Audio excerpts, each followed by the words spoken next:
satisfied. Donkeys are not known for submission, for a submissive temperament. It is worth noting that this donkey presented himself to the master to be used. Like him, we must present ourselves to the Lord. Romans 12:1 says, God has chosen us, but he will not work against us. He wishes for us to present ourselves to him, to be submissive to his will and plan for our life. Now, in conclusion, you are not who people called you to be. I know you have been overlooked by family, friends, relationships you may have been in. You've been called ugly, stubborn, too fat, too skinny, too dark, too light.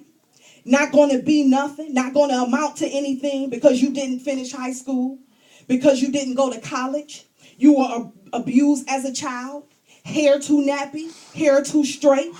I know that you have been counted out because you didn't dress apart, because you didn't meet the standards or the approval of other people.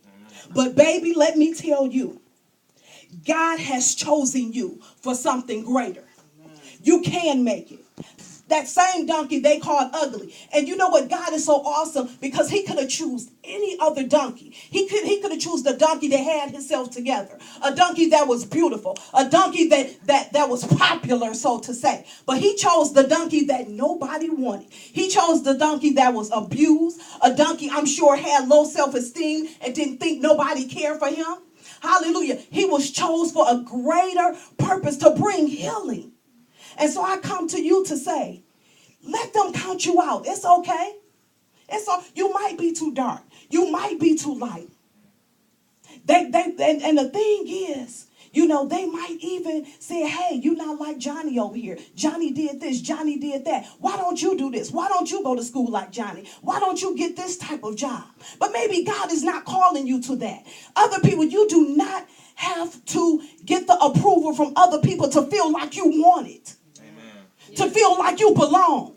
Know who you are. Know your worth. But the only way you will know your worth is getting in the face of God. He loves you. He cares for you. Yes, you were abused. Yes, you was dogged out. Yes, you was talked about. Yes, you was lied on. Yes, you was fired.